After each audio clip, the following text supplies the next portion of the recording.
दुर्लभ फल। सावनपुर गांव में एक कंजूस जमींदार रहता था। नाम था ध्यानपाल। उसके पास काफ़ी धन दौलत थी। गांव की अधिकतर ज़मीन पर उसी का कब्जा था। वह छोटे किसानों को ज़मीन बटाई पर दे देता। फसल पकने पर 1/3 हिस्सा किसान को दे देता तथा 2/3 हिस्सा अपने पास रखता था। एक बार वर्षा न होने से फसल नहीं हुई। छोटे किसानों ने मेहनत करके जो बीज बोए थे सब सूख गए। नई फसल न होने से वे परेशान थे। वे इकट्ठे होकर जमींदार के पास गए। बोले, महाशय, हम कई सालों से आपके खेतों में काम करते आए हैं। इस बार वर्षा न होने से फसल नहीं हुई। आपके पास गोदाम में काफ़ी अनाज है। यदि आप हमारी सहायता करें तो हम खूब मेहनत करके अगली फसल पर आपकी उधारी चुका देंगे। किसानों की बात सुन जमींदार को गुस्सा आ गया। कहने लगा, तुम्हारा हिस्सा तुम्हें फसल पकते ही मिल गया था। तुमने अनाज बचाकर क्यों नहीं रखा? यह तुम्हारी गलती है। तुम ही भुगतो। मैं कुछ नहीं कर सकता। जमींदार का उत्तर सुन किसानों को बहुत दुख हुआ। वे चुपचाप अपने घरों को लौट आए। भूख से व्याकुल होकर छोटे किसान गांव छोड़कर दूसरी जगह जाने लगे। एक रात एक साधु उधर से गुजरा। उसने गांव में ही रात बिताने की सोची। एक घर का दरवाज़ा खटखटाया, पर यह क्या, जिस गली में जाता दरवाजे पर ताला लगा मिलता। साधु हैरान हो गया। तभी उसे जमींदार की हवेली में दीपक की रोशनी दिखाई दी। साधु जमींदार के घर पहुंचा। कहा, मैं गंगा स्नान को जा रहा था। रात हो गई, इसलिए यहाँ रुकना चाहता हूँ, पर गांव के अन्य घरों में ताले लगे हुए हैं। सब लोग कहाँ चले गए? साधु की बात सुन जमींदार ने पहले तो छोटे किसानों को जी भरकर कोसा, फिर पूरी कहानी कह सुनाई। ध्यानपाल की बात सुन साधु को दुख हुआ। उसने सलाह दी कि उसे दूसरों की सहायता करनी चाहिए। ध्यानपाल बोला, गलती छोटे किसानों की है। उन्हें भी तो ऐसी विपदाओं के लिए अनाज बचाकर रखना चाहिए था। साधु ने समझाया, उन बेचारों के पास भला इतना अनाज होता ही कहाँ है कि कुछ बचा सकें। फिर वे तो तुम्हारा अन्न लौटाने की बात भी कर रहे थे। साधु की बात सुन जमींदार चुप रहा। साधु समझ गया कि इसे समझाने से कोई लाभ नहीं। उसने पूछा, क्या तुम मुझे रात भर ठहरने के लिए जगह दे सकते हो? जमींदार ने सोचा, यदि यह हवेली में रुकेगा तो इसे खाने को भी देना होगा। उसने कहा, महाराज, आप तो साधु हैं।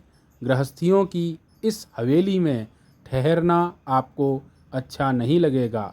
सामने एक छप्पर है, आपके लिए यहीं चटाई बिछवा देता हूँ। आप वहीं रात्रि विश्राम करें। साधु बोला, हाँ हाँ, वहीं ठीक रहेगा। जमींदार ने अपने नौकर से कहकर साधु के ठहरने का प्रबंध छप्पर में करा दिया। अभी आधी रात भी नहीं बीती थी कि ध्यानपाल के पेट में अचानक जोर से दर्द उठा। उसकी कराह सुन घर के सब लोग जाग गए। साधु की भी आंख खुली। वह जमींदार के पास आया। ध्यानपाल दर्द से छटपटा रहा था। साधु ने नौकर से कहा, छप्पर में मेरी पोटली रखी है, जाओ उठा लाओ, मैं दवा दूंगा। नौकर पोटली ले आया। साधु ने उसमें से 3 फल निकाले और ध्यानपाल को देते हुए कहा, एक फल अभी खा लो, आराम आ जाएगा। यदि आराम न आए तो थोड़ी देर बाद दूसरा फल खा लेना।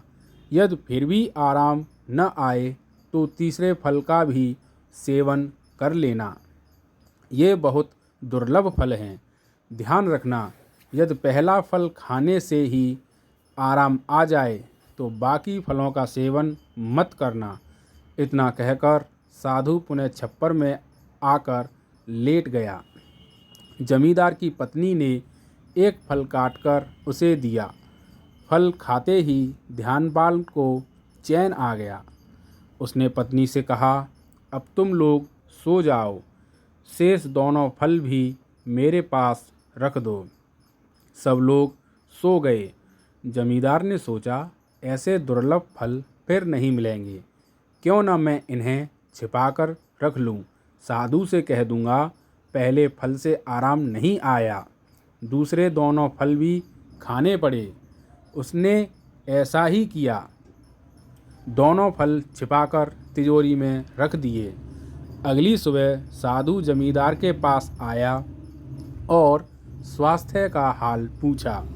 जमींदार बोला, महाराज, तीनों फल खाने के बाद ही चैन पड़ा। ध्यानपाल की बात सुन साधु मौन रहा। कुछ देर बाद वह अपनी पोटली उठा गंगा स्नान के लिए निकल पड़ा। साधु के चले जाने पर जमींदार बहुत खुश हुआ। उसने सोचा, अब मेरे पास दुर्लभ फल हैं। जब कभी किसी को तकलीफ होगी तो मुँह मांगे पैसे लेकर बेच दूंगा। दोपहर को दुर्लभ फलों को देखने के लिए जमींदार ने तिजोरी खोली तो वहाँ उससे अजीब तरह की गंध आ रही थी। उसने देखा, फलों का रंग काला हो गया है। फलों के साथ साथ तिजोरी में रखे सोने चांदी के आभूषण भी काले हो गए थे। जमींदार को काटो तो खून नहीं, जंग लगे लोहे जैसे सोने चांदी की भला अब क्या कीमत रह गई। उसने गुस्से में भर दोनों फलों को उठाकर आंगन में फेंक दिया। पर यह क्या, फलों की गंध के घर का सब सामान काला होने लगा। बर्तन, कपड़े, यहाँ तक कि हवेली की दीवारें भी काली हो गईं। वातावरण में फैली दुर्गंध के कारण सांस लेना भी दूभर हो गया था। अब तो ध्यानपाल दुखी होकर रोने लगा। उसने अपने नौकरों को आदेश दिया, घोड़ों पर सवार होकर गंगा जी की ओर जाओ। जहाँ भी तुम्हें वह साधु नजर आए उसे यहाँ बुला लाना। रात होने से पहले नौकर साधु को अपने साथ ले सावनपुर लौट आए। साधु को देखते ही जमींदार हाथ जोड़कर क्षमा मांगने लगा। साधु ने पूछा, क्या बात है? ध्यानपाल बोला, महाराज, मैं लुट गया। आपके फलों ने मेरा सब कुछ काला कर दिया। लेकिन तुम तो कहते थे कि तीनों फल खाने के बाद आराम आया। महाराज, मैं लोभ में फंस गया था, इसलिए झूठ बोला। साधु ने कहा, ये दुर्लभ फल किसी और की बीमारी में काम आते, पर तुमने लालच में आकर दूसरों का हिस्सा हड़पा और झूठ बोला। झूठ का रंग काला होता है, इसलिए तुम्हारी सब चीज़ें काली हो गईं। लालच का फल कड़वा होता है, इस कारण तिजोरी में रखने से यह फल भी कड़वे हो गए हैं। लालची आदमी दुर्गंधित फलों की तरह दूसरों को हानि पहुंचाता रहता है। ध्यानपाल बोला, महाराज, मैं आपको आश्वासन देता हूँ कि भविष्य में लालच करके कभी दूसरों का हिस्सा नहीं हड़पूंगा। साधु ने कहा, सबसे पहले इन फलों को गड्ढा खोदकर जमीन में दबा दो। जमींदार ने वैसा ही किया। एक गहरा गड्ढा खोदकर काले हुए दोनों फलों को उसमें दबा दिया। साधु बोला, दुर्गंध मिटाने के लिए अब एक हवन करना होगा, जिसमें गांव के सभी लोग आहुति डालेंगे। लेकिन गांव के लोग तो कहीं और जा चुके हैं। जमींदार ने समस्या बताई। साधु ने कहा, इस हवन के द्वारा पूरे गांव का शुद्धिकरण होगा, इसलिए सभी का इसमें शामिल होना जरूरी। छोटे किसान आसपास के गांव में मेहनत मजदूरी कर रहे होंगे। तुम उन्हें सहायता का आश्वासन दोगे तो वे जरूर लौट आएंगे। जमींदार को बेचैनी हो रही थी। उसने अपने नौकरों को बहुत आदेश दिया, पास के गांवों में जाओ और किसानों को वापस बुला लाओ। उनसे कह देना जितना अनाज चाहें गोदाम से ले लें। नौकरों ने पास के सभी गांवों में जाकर घोषणा कर दी। किसानों ने सुना तो सब खुशी खुशी वापस अपने गांव लौट आए। जब सब लोग आ गए तो साधु हवन प्रारंभ किया।